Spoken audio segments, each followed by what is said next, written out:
Hello ভাই আপুরা, আশা করি ভালো আছো। প্রিভিয়াস ভিডিওতে আমরা কার্নো ইঞ্জিন এবং কার্নো চক্র সম্পর্কে বিস্তারিত আলোচনা করেছিলাম। আর আজকে আমরা দেখব যে কার্নো ইঞ্জিনের দক্ষতা এবং এর রিলেটেড কিছু প্রবলেম কীভাবে সলভ করতে হয়। তাছাড়া আমরা এর আগের ভিডিওতে এন্ট্রপি নিয়েও বিশদভাবে আলোচনা করেছিলাম। এন্ট্রপি রিলেটেড যে ম্যাথসগুলো, যে ম্যাথমেটিক্যাল প্রবলেম, সেগুলোও আজকে আমরা সলভ করব। তো তোমরা যদি এই ভিডিও থেকে বেস্ট আউটপুট চাও তাহলে অবশ্যই এই দুটো ভিডিও দেখে নেবে। তাহলে চলো আজকের ম্যাথমেটিক্যাল প্রবলেমটা আমরা দেখি। এখানে বলা হয়েছে উদ্দীপকে দুটি কার্ণচক্র দেখানো হয়েছে। চক্র দুটিতে সংকোচন ও প্রসারণের অনুপাত যথাক্রমে 1:2 এবং 1:3। এই দুটো আমাদের ইম্পর্ট্যান্ট ইনফরমেশন। আরও বলা হয়েছে যে কার্যনির্বাহী বস্তু হিসেবে একটি দ্বিপরমাণু গ্যাস ব্যবহৃত হয়েছে। আচ্ছা, প্রথমত এই দুটো ইনফরমেশন অ্যাকচুয়ালি আমাদের কী কাজে লাগে? এখানে দুটো কার্ণচক্র দেখানো হয়েছে এবং আমরা এ থেকে বি, বি থেকে সি, সি থেকে ডি এবং ডি থেকে এই পুরো চক্রটাকে গ্রাফিক্যালি প্রকাশ করেছি। আমরা জানি যে এই চারটি ধাপে প্রথমত সমষ্ণ প্রসারণ হয়, এরপর রুদ্ধতাপীয় প্রসারণ হয়, তারপর সমষ্ণ সংকোচন হয়, তারপর রুদ্ধতাপীয় সংকোচন হয়। এখানে যেহেতু বলেছে যে সংকোচন ও প্রসারণের অনুপাত 1:2, তাহলে আমরা ধরে নিতে পারি যে এই V2 থেকে যে V3 ভলিউমের এক্সপ্যানশন হচ্ছে বা আয়তনের প্রসারণ হচ্ছে, সেই প্রসারণের অনুপাতটা 1:2। অর্থাৎ আমরা বলতে পারি যে ধরলাম আমরা এই পয়েন্টে যদি আয়তন V1 ধরি আর এই পয়েন্টে যদি আয়তন V2 ধরি, তাহলে V1/V2 হবে 1/2। সেইমভাবে এই চক্রের ক্ষেত্রে সেই একই অনুপাতটা হবে 1/3, কারণ এখানে অনুপাতটা 1:3 দেওয়া আছে। তো এই দুটো অনুপাত অ্যাকচুয়ালি যে কোনো ধাপের ক্ষেত্রে প্রযোজ্য। তাই আমরা যখন কোনো ধাপের শুরু থেকে শেষ পর্যন্ত দেখব প্রসারণ হয়েছে বা সংকোচন হয়েছে, তো আমরা প্রথম ভলিউমটাকে V1 এবং পরের ভলিউমটাকে V2 ধরে এই অনুপাতটা ব্যবহার করতে পারবো। এখন এটা তো হলো আমার ইনফরমেশন, বাট এখানে প্রশ্নটা কি? এখানে প্রশ্ন বলেছে, আমার প্রশ্ন দুটো আছে। প্রথম প্রশ্নটা হচ্ছে যে এ থেকে বিতে, ঠিক আছে, এ থেকে বিতে কী পরিমাণ কাজ হয়েছে সেটা আমাকে বের করতে বলা হয়েছে। অর্থাৎ আমার গ্যাসটা যখন পয়েন্ট এ থেকে পয়েন্ট বিতে প্রসারিত হলো, সমষ্ণভাবে, তখন আসলে কৃত কাজটা কত। তো এখানে আমাদেরকে দুটো চক্রের ক্ষেত্রেই তাদের T1 কিন্তু দেওয়া আছে, তাই না? এটা আরেকটা ইনফরমেশন মাথায় রাখবে। অর্থাৎ আমরা সোর্সের যে টেম্পারেচার সেটা জানি, সিঙ্কেরটা এখন জানি না। আলটিমেটলি কিন্তু আমার এখানে চারটা ধাপ হলেও টেম্পারেচার অনলি কিন্তু দুইটাই লাগবে, তাই না? এখানে আমরা T2টা জানি না, আর এখানে আমরা ধরলাম এটা T2 প্রাইম, এই দুটো জানি না। কারণ আমরা জানি যে কার্ণচক্র এই T1 আর T2 এই সোর্স আর সিঙ্কের দুটো টেম্পারেচারের মধ্যেই, এটা যদি সোর্স হয় T1 টেম্পারেচারের অ্যান্ড সিঙ্ক যদি হয় T2 টেম্পারেচারের, এই দুটোর মধ্যেই কিন্তু কার্ণচক্রটা পুরোটা পরিচালিত হয়, তাই না? তো সেক্ষেত্রে আমরা দুটো চক্রের কিন্তু T2 বা সিঙ্কের টেম্পারেচারটা এখনও জানি না। আচ্ছা, তো আমাদেরকে বলেছে কি যে এ থেকে বি পর্যন্ত যেতে গ্যাসটা কী পরিমাণ কাজ করেছে। তো আমরা কাজের সংজ্ঞা থেকে জানি যে ডাব্লিউ হচ্ছে PdV, এটা DW বলতাম, অর্থাৎ ডিবি পরিবর্তনে যে কৃত কাজটা সেটাকে আমরা বলি DW। মনে আছে তোমরা যে তাপগতিবিদ্যা প্রথম সূত্র পড়েছিলে, সেখানে কিন্তু আমরা dq = du + dw, সেখানে আমরা DWর জায়গায় কিন্তু PdV ব্যবহার করেছি এবং আমরা সেটা দেখেছিলাম যে কীভাবে DW থেকে PdV আসে। তো এই ডিভিটা খুব ক্ষুদ্র আয়তন পরিবর্তনের জন্য, কিন্তু আমরা যদি এখানে V1 থেকে V2 আয়তনের পরিবর্তনের ফলে যে কৃত কাজ সেটা বের করতে চাই, তাহলে না আমাদেরকে আসলে সমাকলন করতে হবে বোথ সাইডে, যেখানে লিমিট হবে V1 থেকে V2। ঠিক আছে, যারা ক্যালকুলাস বোঝো না তারা আপাতত এই জিনিসটাকে ইনটিউটিভলি বোঝার চেষ্টা করো, যদিও ফর্মুলা তোমরা জানো না। তো আমরা টোটাল কাজটা বের করার জন্য এখন আমার বাম পক্ষে হয়ে যাবে W, অ্যান্ড এখানে আমাকে ক্যালকুলাসের ফর্মুলা, ইন্টিগ্রেশনের ফর্মুলা ব্যবহার করতে হবে। তো সেখানে আমরা P এর জায়গায় আমাকে V রিলেটেড টার্ম আনতে হবে, কারণ আমরা এটা V এর সাপেক্ষে সমাকলন করছি। তো সেক্ষেত্রে আমরা জানি যে একটা গ্যাসের PVT এর রিলেশন দেওয়া আছে PV = nRT এর মাধ্যমে। তো আমরা যদি P কে রিপ্লেস করতে চাই তাহলে P এর ভ্যালুটা হবে nRT/V, তাই না? এক্ষেত্রে আমরা এটাকে nRT1 বলতে পারি। তাহলে nRT1/V dV, V1 থেকে V2 লিমিট। পরবর্তীতে আমরা দেখতে পাই যে আমরা nRT1টাকে বাইরে নিয়ে আসতে পারি এবং 1/V dV, এবং আমরা জানি যে 1/x dx এই ফর্মুলার এই ইন্টিগ্রেশনের ফর্মুলা হচ্ছে ln x, তাই না? অর্থাৎ আমরা এটাকে বলতে পারি nRT1 ln v, এবং আমার লিমিটটা হচ্ছে v1 v2। পরবর্তীতে যখন আমরা লিমিটটা বসিয়ে দেব তখন সেটা হয়ে যায় ln v2, অর্থাৎ আপার লিমিট বসে যাবে একবার ভিতে, দেন আবার লোয়ার লিমিট বসে যাবে, মাঝখানে মাইনাস চিহ্ন হবে। তো আমরা এই জিনিসটাকে ln এর ক্ষেত্রে এভাবে লিখতে পারি ln v2 বাই v1, তাই না? তো আমরা জানি যে v1 বাই v2 হচ্ছে হাফ, তাই না? অর্থাৎ যে কোনো ধাপের ক্ষেত্রেই সংকোচন আর প্রসারণের অনুপাতটা হচ্ছে 1/2। হ্যাঁ, তো ক্লিয়ারলি বোঝা যাচ্ছে আমরা v1টাকে ছোটো ভলিউম ধরছি। তো এক্ষেত্রে যেহেতু এ থেকে বি পর্যন্ত প্রসারণ হয়েছে, তাহলে আমরা বলতে পারি যে এটা হচ্ছে আমার প্রসারিত যে ভলিউমটা, অর্থাৎ ফাইনাল ভলিউমটা। তো সেক্ষেত্রে কিন্তু অনুপাতটা উল্টো হবে, তাই না? অর্থাৎ আমরা এটাকে বলতে পারি যে nRT ln 2 হবে, কারণ আমার এখানে v2 বাই v1 হবে 2/1, যেহেতু আমার অনুপাত হচ্ছে v1 বাই v2 হচ্ছে 1/2। তো এখানে আমরা ডিরেক্ট ভ্যালু বসিয়ে পেয়ে যেতে পারি সম্ভবত, আচ্ছা এখানে 1 মোল গ্যাস ব্যবহার করা হয়েছে, ঠিক আছে? 1 মোল দ্বিপরমাণু গ্যাস, কার্যনির্বাহী বস্তু হিসেবে এখানে আমি এটা লিখি নাই, 1 মোলের দ্বিপরমাণু গ্যাস ব্যবহৃত হয়েছে। আচ্ছা, এই দ্বিপরমাণুটা কেন ইম্পর্টেন্ট সেটা আমরা একটু পরে দেখব, বাট আপাতত এখানে আমাদের প্রয়োজন হচ্ছে n এর ভ্যালুটা, উইচ ইজ 1, আর T1 হচ্ছে আমরা জানি 40 ডিগ্রি সেলসিয়াস। তো সেটাকে যদি আমরা পরম তাপমাত্রায় নিই সেটা হবে 313 কেলভিন ইন্টু ln2। ক্যালকুলেট করলে এটার ভ্যালু সম্ভবত আসে 1802 পয়েন্ট সামথিং। ওকে, তো প্রশ্নটা কী ছিল? প্রশ্নটা ছিল হচ্ছে এ থেকে বিতে আমার কী পরিমাণ কাজ হয়। তো আমরা কাজের ফর্মুলা কিন্তু জানি, মানে কাজের যে কনসেপ্ট সেটা কিন্তু আমরা জানি এরকম যে আমার এ থেকে বি যে গ্রাফটা, হ্যাঁ, তার আন্ডারের যে এরিয়াটা, ঠিক আছে? তো তার আন্ডারে যে এরিয়া বের করতে হবে বা ক্ষেত্রফল বের করতে হবে, সেটা কিন্তু আমরা সাধারণ যে জ্যামিতিক ফর্মুলা সেটা দিয়ে বের করতে পারি না, বিকজ এটা কোনো সাধারণ জ্যামিতিক ফিগার না। হ্যাঁ, এরকম জিওমেট্রিক শেপ তোমরা এরকম শেপের সাথে তোমরা পরিচিত না। তো আমরা এই টাইপের শেপের ক্ষেত্র যদি বের করতে হয় তাহলে আমাদেরকে ক্যালকুলাস ব্রাঞ্চের সাহায্য নিতে হয়। তো এই ক্ষেত্রে ক্ষেত্রফল বের করার জন্য আমরা ইন্টিগ্রেশন বা সমাকলনের সাহায্য নিই, যেটার ফর্মুলা ইউজ করে আমরা ডিডাব্লিউ ইকুয়ালস টু পিডিবির ফর্মুলা ইউজ করে আমরা টোটাল ওয়ার্কটা বের করে ফেলতে পারলাম। কারণ আমরা জানি এখানে ডিডাব্লিউ যেটা, হ্যাঁ, সেটা হচ্ছে খুব অল্প পরিবর্তনের জন্য, ডিবি পরিবর্তনের জন্য, যেটাকে অলমোস্ট ক্লোজ টু 0 ধরা হয়, সেইটুকু পরিবর্তনের জন্য আমরা কৃত কাজ বের করি। তো সেটাকে যদি আমরা v1 থেকে v2 পর্যন্ত টোটাল ওয়ার্ক টানটা বের করতে চাই তাহলে আমাদেরকে ইন্টিগ্রেশনের মাধ্যমে বের করতে হবে। তো আমরা ভ্যালুটা পেয়ে গিয়েছি 1802.9 জুল। এই পরিমাণ কাজ করতে হয়। তাহলে চলো আমরা কোয়েশ্চেনের সেকেন্ড পার্টটার দিকে তাকাই। সেকেন্ড কোয়েশ্চেনটা হলো খুবই স্ট্রেট ফরওয়ার্ড একটা জিনিস, এই চক্র দুটোর মধ্যে বা সাইকেল দুটোর মধ্যে কোনটা বেশি এফিসিয়েন্ট বা কোনটা বেশি দক্ষ। তো আমরা কার্নো ইঞ্জিনের দক্ষতার যে ইকুয়েশন পড়েছিলাম সেটা হচ্ছে সরাসরি এরকম 1 মাইনাস T2/T1, যেখানে এটা হচ্ছে আমার সিঙ্কের টেম্পারেচার আর এটা আমার সোর্সের টেম্পারেচার। তাহলে এই ফর্মুলা থেকে দেখতে পাচ্ছি যে আমাদের অনলি এই দুটো চক্র থেকে তাদের যে সিঙ্কের টেম্পারেচার সেটা বের করতে হবে, কারণ আমরা T1 কিন্তু দুটো থেকেই জানি, এটাকে আমরা T1 প্রাইম দিই, একটা 40 ডিগ্রি সেলসিয়াস আর একটা 50 ডিগ্রি সেলসিয়াস। তাহলে আমি যদি তাদের T2 অ্যান্ড T2 প্রাইমটা বের করে ফেলতে পারি তাহলে আমরা ফর্মুলা থেকে সরাসরি তাদের দক্ষতাটা পেয়ে যাব। এখন আমরা দেখি কীভাবে আমরা বের করব। আমরা প্রথম চক্রটার ক্ষেত্রে দেখি যে তার T1 আমরা জানি এবং আমরা V1 আর V2 একটা রিলেশনশিপ জানি। এখন আমরা V1 V2 পরিবর্তন কোথায় কোথায় দেখতে পাই? আমরা প্রত্যেকটা ধাপে সংকোচন প্রসারণের মাধ্যমে যেহেতু দেখতে পাচ্ছি, কিন্তু আমরা এমন একটা ধাপই বাছাই করব যেখানে T1 থেকেও T2 চেঞ্জটা হয়েছে, ঠিক আছে? তাহলে আমাদের জন্য সুবিধা হচ্ছে আমরা যদি এই ধাপটা নিই, কারণ এখানে আমরা দেখতে পাই যে টেম্পারেচার কিন্তু T1 থেকে T2তে ড্রপ করে, তাই না?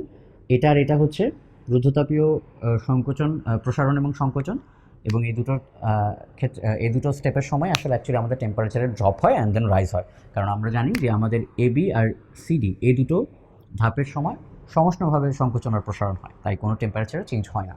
তো আমরা এমন একটা ধাপ বেছে নিয়েছি যেখানে আমাদের ভলিউমও চেঞ্জ হয়েছে অবশ্যই এবং টেম্পারেচারেরও ড্রপ হয়েছে। তো তাহলে আমরা একটা ইকুয়েশন ফর্ম করতে পারি, সেটা হলো T1 V1 gamma minus 1 equals to T2 V2 gamma minus 1। আচ্ছা, তোমরা জানো যে রুদ্ধতাপীয় পরিবর্তনের ক্ষেত্রে তোমরা পড়েছিলে যে T V to the power gamma minus one হচ্ছে একটা কনস্ট্যান্ট। তোমরা এই ভিডিওটাতে সেটা পড়েছিলে, মনে আছে? তো সেখান থেকে কিন্তু আমরা যেহেতু বি আর সিতে রুদ্ধতাপীয় প্রসারণ হয়েছে, বি থেকে সিতে রুদ্ধতাপীয় প্রসারণ হয়েছে, তাহলে আমরা তাদের টি আর ভিকে এভাবে সম্পর্কিত করতে পারি। অর্থাৎ আমরা যদি ধরে নিই যে এই পয়েন্টে তার টেম্পারেচার আর ভলিউম হচ্ছে T1 V1 ছিল এবং এই পয়েন্টে সেটা চেঞ্জ হয়ে T2 V2 হয়ে গিয়েছে, তাহলে সেই টিভিটা এভাবে রিলেটেড, যেহেতু এটা রুদ্ধতাপীয় প্রসারণ। কারণ যদি সমষ্ণ প্রসারণ হতো তাহলে কিন্তু আমরা সেটা ডিফারেন্টভাবে বলতাম, তখন সেটা হতো এরকম যে V1/V2 = T1/T2, অর্থাৎ তখন সেটা সমানুপাতিক সম্পর্ক। হ্যাঁ, এখন এখানে এই যে গামাটা এসেছে, এই গামার ভ্যালুটা বের করার জন্যই আসলে আমাদেরকে এই দ্বিপরমাণু গ্যাস টার্মটা দেওয়া হয়েছে। কারণ আমরা জানি কোনো গ্যাস যদি দ্বিপরমাণুক হয় তাহলে তার গামা হয় 1.4। ঠিক আছে, দ্বিপরমাণু গ্যাস মানে হচ্ছে প্রকৃতিতে তাদেরকে দুটো পরমাণু আকারে পাওয়া যায়। হ্যাঁ, সিঙ্গেল পরমাণু বা বহু পরমাণু আকারে পাওয়া যায় না। তো যেমন ধরো আমরা এখানে বলতে পারি হাইড্রোজেন, নাইট্রোজেন, অক্সিজেন। তোমরা দেখবা যে কেমিস্ট্রিতে যখন তোমরা রিয়াকশনগুলো লিখো, তোমরা কিন্তু কখনোই শুধু এইচ এর সাথে রিয়াক্ট করো না কোনো কিছু, বা শুধু এন এর সাথে রিয়াক্ট করো না, বা শুধু ও এর সাথে রিয়াক্ট করো না, তোমরা H2N2O2 দাও। অর্থাৎ ওরা প্রকৃতিতে ডায়াটমিক বা দ্বিপরমাণুক অবস্থায় থাকে। তো এই ডায়াটমিক গ্যাসগুলোর যে গামার ভ্যালু সেটা 1.4। তো আমরা যেহেতু জানি এখানে ডায়াটমিক গ্যাস ব্যবহৃত হচ্ছে, তাই আমরা এখানে গামার ভ্যালু 1.4 ব্যবহৃত করব। তো আমাদেরকে এখান থেকে বের করতে হবে T2 ভ্যালুটা, তাই না? তো আমরা বলতে পারি যে T2 সমান হচ্ছে T1 ইন্টু V1, V2টাই পাশে চলে যাবে, V2 গামা মাইনাস 1। আমরা যেহেতু দুটোরই এক্সপোনেন্ট সেম, তো আমরা এটাকে একটা ব্র্যাকেটের আন্ডারে লিখতে পারি। এখন আমাদের জন্য জিনিসটা খুবই সহজ, কারণ আমরা এই V1/V2টাকে পুরোপুরি রিপ্লেস করে দিতে পারি এই ভ্যালুটা দিয়ে, তাই না? এবং ওপরে থাকে 1.4 - 1, which is T1 আমাদের 40 ডিগ্রি সেলসিয়াস, তার মানে 313 কেলভিন, অ্যান্ড এটা আমাদের হয়ে যায় 0.4। এখানে ভ্যালুটা আসে 237.21 কেলভিন। তাহলে আমি যেহেতু T2 পেয়ে গিয়েছি, এখন কিন্তু আমার এই সাইকেলটার জন্য এটা বের করা খুবই সহজ।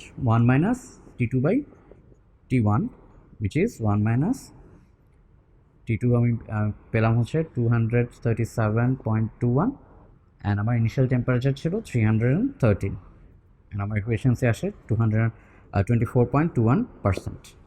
অর্থাৎ এখানে ভ্যালুটা আসে হচ্ছে 0.2421। সো এখানে 100 মাল্টিপ্লাই করে দিলে সেটা আমার পার্সেন্টেজে চলে আসে। আমরা খুবই সিমিলার ওয়েতে সেকেন্ড সাইকেলটার জন্য তার এফিসিয়েন্সি বের করতে পারবো। কীভাবে? আমরা সিম্পলি এখানে T1 এর জায়গায় বসাবো তার T1টা, which is 50 ডিগ্রি সেলসিয়াস, তাহলে এটা হবে 323, এবং 1/2 এর জায়গায় আমরা বসাবো 1/3। আর কিছুই কিন্তু চেঞ্জ হবে না, কারণ সেটাও ডায়াটমিক গ্যাস, ও গামার ভ্যালু সেম থাকছে। তো আমরা সরাসরি তার T2টা পেয়ে যাচ্ছি। তো সেই T2টার ভ্যালু হচ্ছে 208.14 কেলভিন, অ্যান্ড তুমি যদি সেটাকে এখানে বসাও তাহলে তোমার এফিসিয়েন্সিটাও আসবে 35.56%। তো আমরা দেখতে পাচ্ছি ক্লিয়ারলি যে আমাদের ফার্স্ট সাইকেলটা থেকে সেকেন্ড সাইকেলটা বেশি এফিশিয়েন্ট, অ্যান্ড এটার রিজন আমরা ক্লিয়ারলি বুঝতে পারছি, যেহেতু আমার সেকেন্ড সাইকেলটার ক্ষেত্রে তার যে T2 সেটা কিন্তু লেস দ্যান ফার্স্ট সাইকেল ছিল। তো আমরা জানি T1 আর T2 গ্যাপ যত বেশি হবে, হ্যাঁ, ততই কিন্তু আমার একটা সাইকেল বা একটা ইঞ্জিন কিন্তু বেশি এফিসিয়েন্সিতে কাজ করবে। এই ম্যাথ নিয়ে যদি কোনো প্রবলেম থাকে বা এই রিলেটেড ম্যাথ নিয়ে যদি কোনো প্রবলেম থাকে, তোমরা কমেন্ট বক্সে কিন্তু জানাতে পারো, অথবা তোমরা আমাদের ফেসবুক গ্রুপে জয়েন করে সেখানে তোমাদের প্রবলেম বলতে পারো। এখন আমরা এনট্রপি রিলেটেড একটা ম্যাথ দেখব। কোয়েশ্চেনটা পড়ার আগে আমরা একটু রিকল করে নিই যে এনট্রপির ফর্মুলাটা কী ছিল। এনট্রপি পরিবর্তনের ফর্মুলা ছিল dQ/T, অর্থাৎ কোনো একটা নির্দিষ্ট টেম্পারেচারে একটা বস্তু যে পরিমাণে তাপ গ্রহণ বা বর্জন করে সেটার হারটাকে আমরা বলি এনট্রপির পরিবর্তন। এখানে ইম্পর্টেন্ট জিনিসটা নোট করবো, আমরা কিন্তু এনট্রপির পরিবর্তনকেই ক্যালকুলেট করতে পারি, এক্স্যাক্ট এনট্রপি কত সেটার ভ্যালু কিন্তু আমরা জানি না। অর্থাৎ এনট্রপির যে ডেফিনেশন আমরা বলেছিলাম, এনট্রপি হচ্ছে অ্যামাউন্ট অফ ডিসঅর্ডারলিনেস অথবা বিশৃঙ্খলার যে পরিমাপ, সেটা কিন্তু আমরা আসলে মেজার করতে পারি না। অর্থাৎ এটার যে ফর্মুলা সেটা আলাদা। তোমাদের জন্য যেটা প্রাসঙ্গিক সেটা হচ্ছে এনট্রপির পরিবর্তনটা, অর্থাৎ এখন যে এনট্রপি অ্যান্ড পূর্বে যে এনট্রপি ছিল সেই ডিফারেন্সটা কত সেটা বের করার ফর্মুলা হচ্ছে dQ/T। কিন্তু আমরা জানি যে কখনো কখনো এনট্রপির পরিবর্তনটা একটা টেম্পারেচারের ডিফারেন্সেও হয়ে থাকে, অর্থাৎ শুধুমাত্র সে একটা নির্দিষ্ট টেম্পারেচারে যে তাপ গ্রহণ বা বর্জন করে তা না, সেই তাপ গ্রহণ বা বর্জনের ফলে তার টেম্পারেচারেরও চেঞ্জ আসে। তো একটা টেম্পারেচার রেঞ্জে এনট্রপির পরিবর্তন কত হয়েছে সেটা বের করতে হয় এভাবে।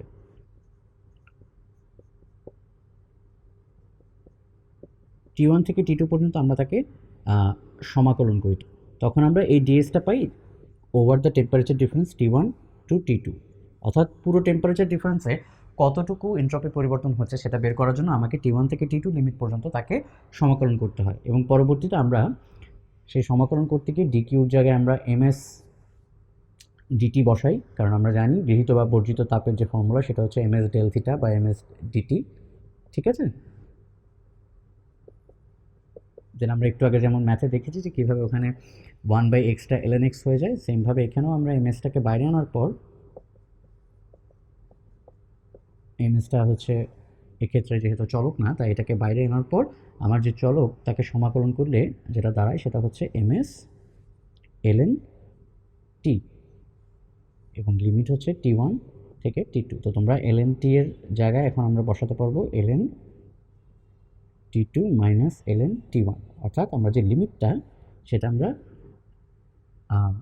চলকের জায়গায় বসিয়ে দেবো। একবার T2 বসাবো, দেন মাইনাস করব T1 বসানোর পরে। তো আমরা এটাকে লিখতে পারি ms ln T2 by T1। এটা অ্যাকচুয়ালি আমার একটা টেম্পারেচার রেঞ্জে এনট্রপির যে পরিবর্তন সেটার জেনারেল ফর্মুলা, অর্থাৎ যে কোনো এনট্রপি পরিবর্তন যদি আমাদেরকে বের করতে হয়, আমরা যদি জানি যে তার টেম্পারেচার চেঞ্জ হয়েছে T1 থেকে T2 পর্যন্ত, তাহলে আমরা সরাসরি এই ফর্মুলাটা দিয়ে এনট্রপি পরিবর্তনটা বের করতে পারবো, ঠিক আছে। তো আমরা এটা আগে জেনে নিলাম যাতে আমরা এই ম্যাথটাকে করার সময় সরাসরি এই ফর্মুলাটাকে ব্যবহার করতে পারি। আমি এটা মুছে দিয়ে জাস্ট ফর্মুলাটা লিখে দিচ্ছি। কোথাও যদি বোঝার কোনো সমস্যা থাকে কমেন্ট বক্সে অবশ্যই তোমরা জানাবে। এখন দেখো কোয়েশ্চেনটা কী বলেছে, -5 ডিগ্রি সেলসিয়াস তাপমাত্রার 5 কেজি বরফকে 105 ডিগ্রি সেলসিয়াস তাপমাত্রার বাষ্পে পরিণত করতে এনট্রপির পরিবর্তন বের করো। তাহলে দেখো আমরা আগে দেখি যে এখানে আসলে কয়টা চেঞ্জ হয়েছে, অর্থাৎ তার ফিজিক্যাল স্টেটের কতগুলো ধাপের মধ্য দিয়ে যেতে হয়েছে। প্রথমত সে -5 ডিগ্রি সেলসিয়াস তাপমাত্রার বরফ থেকে 0 ডিগ্রি সেলসিয়াস তাপমাত্রার বরফে পরিণত হয়েছে। পরে সে 0 ডিগ্রি সেলসিয়াস তাপমাত্রার বরফ থেকে 0 ডিগ্রি সেলসিয়াস তাপমাত্রার পানিতে পরিণত হয়েছে। এরপরে সে 0 ডিগ্রি সেলসিয়াস তাপমাত্রার পানি থেকে 100 ডিগ্রি সেলসিয়াস তাপমাত্রার পানিতে পরিণত হয়েছে। দেন 100 ডিগ্রি সেলসিয়াস তাপমাত্রার পানি থেকে সে 100 ডিগ্রি সেলসিয়াস তাপমাত্রার বাষ্পে পরিণত হয়েছে। অ্যান্ড ফাইনালি 105 ডিগ্রি সেলসিয়াস তাপমাত্রার বাষ্পে পরিণত হয়েছে। এখানে 5টা ধাপে আমরা -5 ডিগ্রি সেলসিয়াস তাপমাত্রার বরফকে 105 ডিগ্রি সেলসিয়াস তাপমাত্রার বাষ্পে পরিণত হতে দেখতে পারি। তো এই স্টেপগুলোকে কনসিডার করাটা কেন ইম্পর্ট্যান্ট, কারণ আমরা জানি যখন 0 ডিগ্রি সেলসিয়াস তাপমাত্রার বরফ 0 ডিগ্রি সেলসিয়াস তাপমাত্রার পানিতে কনভার্ট হয় তখন কিন্তু তার টেম্পারেচারে চেঞ্জ হয় না, অনলি তার ফিজিক্যাল স্টেট চেঞ্জ হয়, অর্থাৎ সে কঠিন থেকে তরলে পরিণত হয়। সো তখন ওই ফিজিক্যাল স্টেট চেঞ্জ করার সময় তার যে তাপের গ্রহণ সেটা কিন্তু 0 ডিগ্রি সেলসিয়াস তাপমাত্রার পানি 100 ডিগ্রি সেলসিয়াস তাপমাত্রার পানিতে পরিণত হওয়ার সময় যে তাপের গ্রহণ বর্জন সেই ওয়েতে হবে না। হ্যাঁ, কারণ আমরা জানি যে তখন তাপশক্তিটা সে শুধুমাত্র তার গাঠনিক যে শেপ সেটা পরিবর্তন করানোর জন্য ইউজ করে। কিন্তু যখন 0 ডিগ্রি সেলসিয়াস তাপমাত্রার পানি 100 ডিগ্রি সেলসিয়াস তাপমাত্রার পানিতে কনভার্টেড হয়, অথবা 100 ডিগ্রি সেলসিয়াস তাপমাত্রার বাষ্প 105 ডিগ্রি সেলসিয়াস তাপমাত্রার বাষ্পে পরিণত হয়, তখন কিন্তু কোনো ফিজিক্যাল স্টেট চেঞ্জ হচ্ছে না, পুরোটা তাপশক্তি সে তার টেম্পারেচার বাড়ানোর জন্য অর্থাৎ অণুগুলোর গতিশক্তি বৃদ্ধি করার জন্য ব্যবহৃত করছে।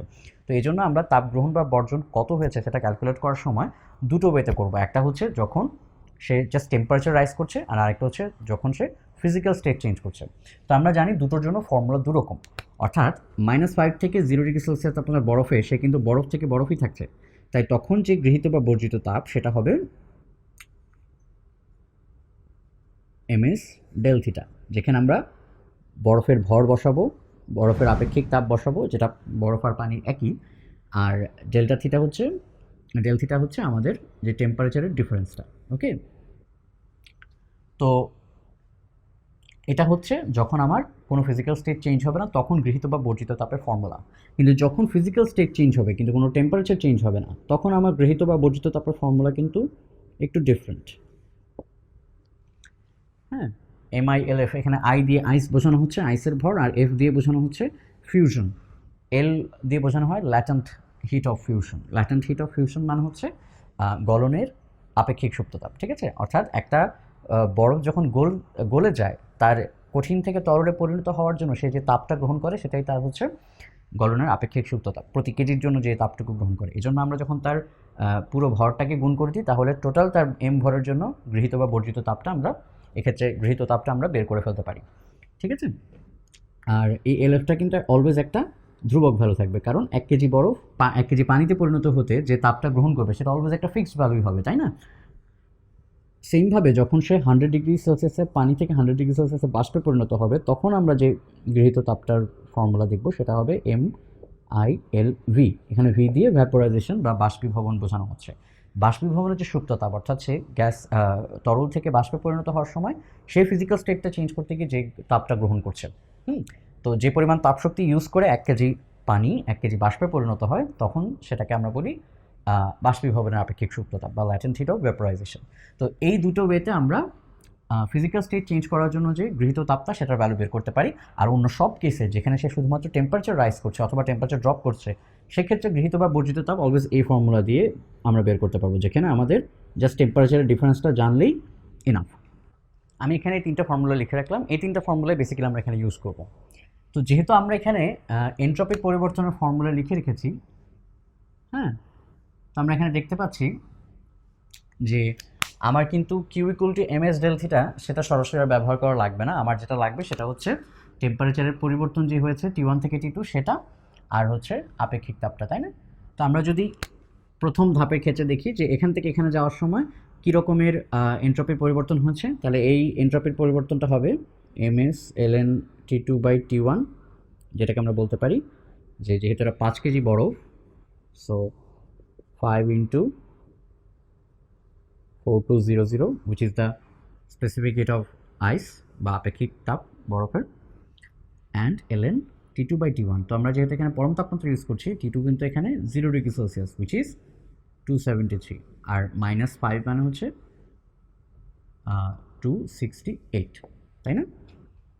তাহলে এই ভ্যালু থেকে কিন্তু আমরা এই মানে -5 থেকে 0 ডিগ্রি বরফে পরিণত করতে যে এনট্রপির পরিবর্তন সেটা পেয়ে যাচ্ছি। তাহলে এটা হচ্ছে আমার প্রথম এনট্রপির পরিবর্তন। এরপরে আমরা দেখি এই ধাপে যাওয়ার সময় এনট্রপি পরিবর্তনটা কেমন হয়। এখানে যেহেতু আমরা দেখতে পাচ্ছি যে আমাদের যে গৃহীত তাপ সেটার ফর্মুলা হচ্ছে MLF, তো তাহলে আমার এনট্রপির যে অরিজিনাল ফর্মুলা যেখান থেকে এটা এসেছিল dQ/T সেটাই কিন্তু আমরা ব্যবহার করব। কেন? কারণ এখানে যেহেতু এটা ফিজিক্যাল স্টেট চেঞ্জ করেছে তার টেম্পারেচার কিন্তু চেঞ্জ হয়নি। আমরা কিন্তু এটা পেয়েছি যখন আমরা T1 থেকে T2 টেম্পারেচারে বাড়তে বা কমতে দেখেছি। তো যেহেতু এখানে কোনো টেম্পারেচারের বৃদ্ধি বা হ্রাস হচ্ছে না, তো আমরা সরাসরি অরিজিনাল ফর্মুলাটি ব্যবহার করতে পারি, যেখানে আমরা ডিকিউর জায়গায় লিখতে পারি MLF অ্যান্ড টি হচ্ছে এখানে 273 বা 0 ডিগ্রি সেলসিয়াস, তাই না? তো এটা আমার হচ্ছে DS2। এখন আমরা দেখি আমার DS3টা কত হবে, অর্থাৎ এখান থেকে এখানে যেতে এনট্রপির পরিবর্তন কত হবে। সরি, আমি মনে হয় একটু জাম্প করেছি। এখন আমরা দেখব এখানে,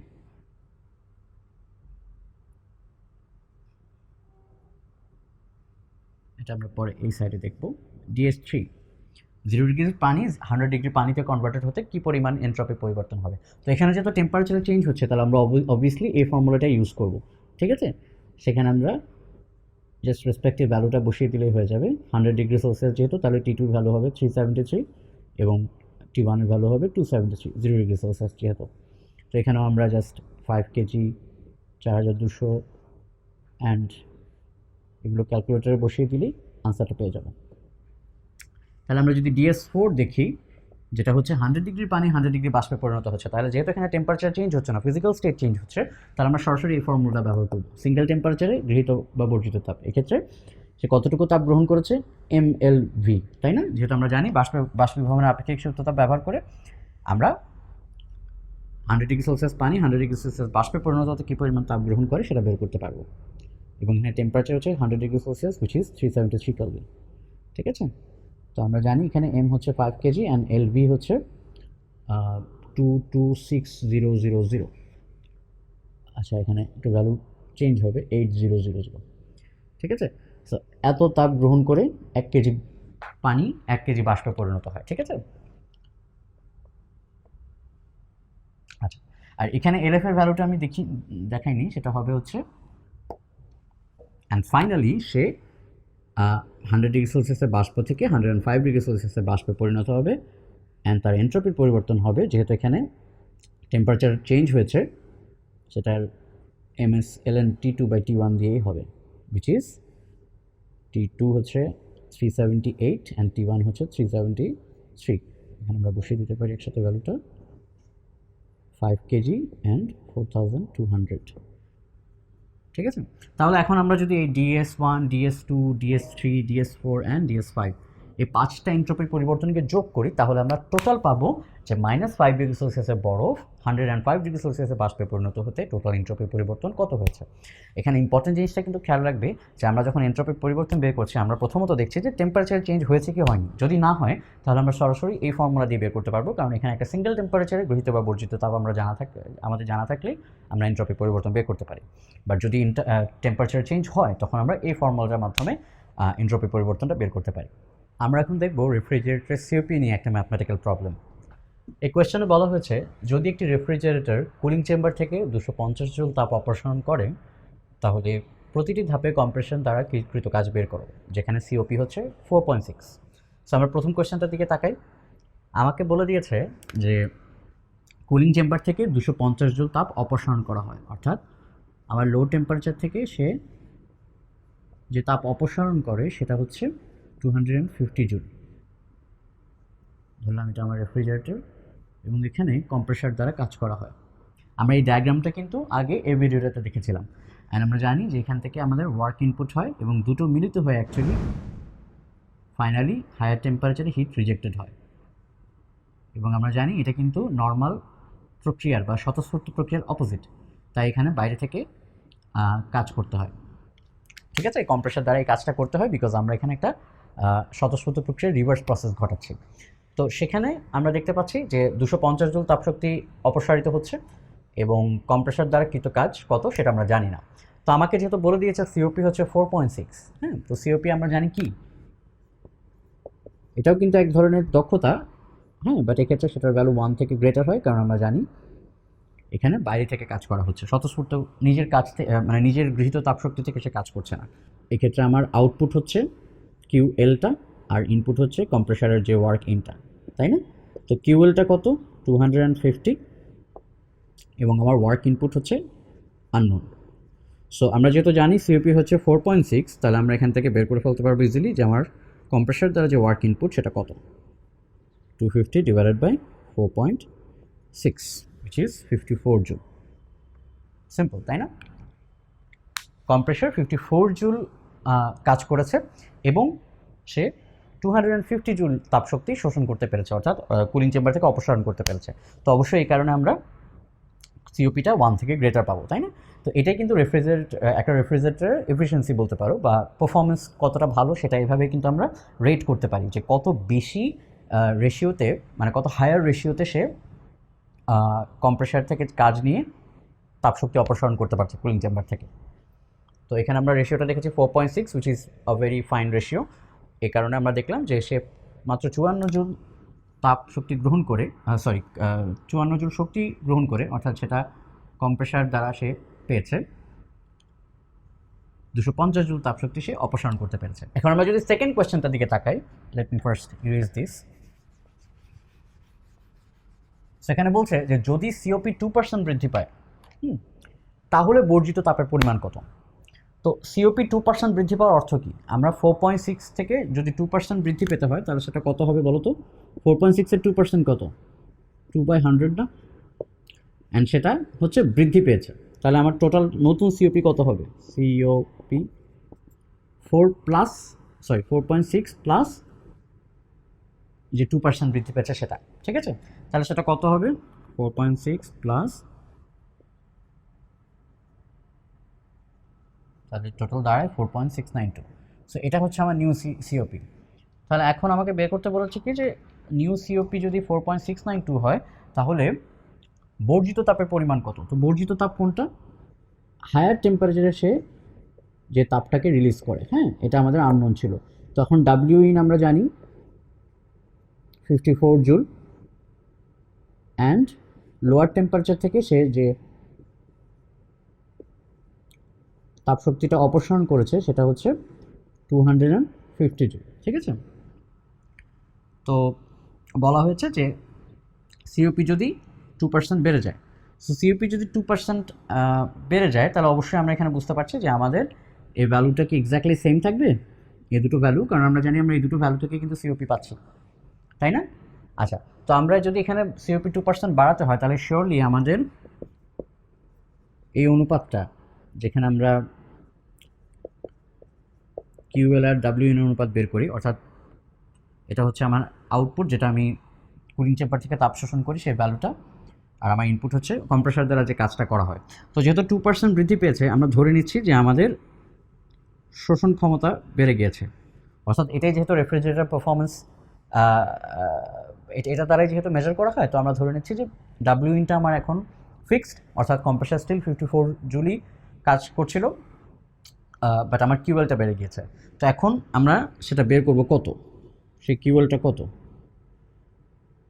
সিওপি ইন্টু ডাব্লিউএন, তাই না? তো সিওপিটা কিন্তু এখন 4.6 না, 4.692, আর ডাব্লিউএনটা আমার আগের মতোই আছে। তাহলে এখান থেকে আমরা পেয়ে যাচ্ছি আমার অপসারিত তাপ কত। সো অপসারিত তাপটার ভ্যালু একটু বেড়ে গিয়েছে 253.368 জুল, বা এটাকে 37 ধরি আমরা, 37 জুল। হ্যাঁ, তো এখন আমরা অপসারিত তাপ জানি, ডাব্লিউ ইন 54 জুল জানি, তাহলে আমাদের কি বর্জিত তাপটা বের করা খুব কঠিন হবে? খুবই একদমই সহজ, তাই না? কারণ আমরা জানি যে ডাব্লিউটা অ্যাকচুয়ালি কত, ওয়ার্ক ডানটা অ্যাকচুয়ালি কত, এই দুটোর ডিফারেন্স না? বা আমরা অন্যভাবে বলতে পারি যে বর্জিত তাপটা অ্যাকচুয়ালি কত, ওয়ার্ক ইনপুট প্লাস শোষিত তাপশক্তি না? কুলিং চেম্বার থেকে যে তাপটা গ্রহণ করা হয় অ্যান্ড কম্প্রেসার যে কাজটা করে, দুটো মিলে টোটাল গ্যাসের যে শক্তিটা, সেটাই কিন্তু আমরা বর্জন করতে দেখি। তাহলে সেটা কত হবে? 54 প্লাস 253.37, which is 307.37 জুল। ঠিক আছে, আই হোপ এটা তোমরা খুব সহজেই বুঝতে পেরেছো। ভিডিও শেষে তোমরা একটা ব্রেন বুস্টার পাবে, সেই ব্রেন বুস্টারের যে প্রবলেমটি সেটা সলভ করে তোমরা আমাদের ফেসবুক গ্রুপে আনসারটি দিবে, আমরা সেখানে এটার সলিউশন নিয়ে ডিসকাস করব। ব্রেন বুস্টারের উদ্দেশ্য হচ্ছে তোমাদের ক্রিটিক্যাল থিঙ্কিং অ্যাবিলিটিকে গ্রো করানো। তাই আমরা আশা করব তোমরা কোনো রকমের সাহায্য ছাড়া নিজেরাই চেষ্টা করবে, অ্যান্ড সলভ করতে পারো বা না পারো, তোমাদের এই চেষ্টাই কিন্তু তোমাদেরকে কিছু না কিছু শেখাবে। আমাদের নেক্সট লেসন থাকবে ক্যালকুলাস নিয়ে। ম্যাথমেটিক্সের এই ব্রাঞ্চটা খুব ইম্পর্ট্যান্ট, অ্যান্ড তোমরা দেখতে পাচ্ছ যে আমরা এই পর্যন্ত যতগুলো ম্যাথস করেছি, কোথাও না কোথাও ক্যালকুলাসের প্রয়োজন হয়েছে। অ্যান্ড এছাড়াও ক্যালকুলাস যেহেতু একদম নিউ একটা ব্রাঞ্চ, তোমরা ইন্ট্রোডিউস হচ্ছে এটার সাথে, এর আগে কিন্তু কখনোই ক্যালকুলাস পড়নি, তাই এটার জন্য আসলে তোমাদেরকে একটু অ্যাটেনশনটা একটু বেশি দেওয়া লাগবে। সো আই হোপ তোমরা নেক্সট ক্লাসে জয়েন করবে। Till then, enjoy learning.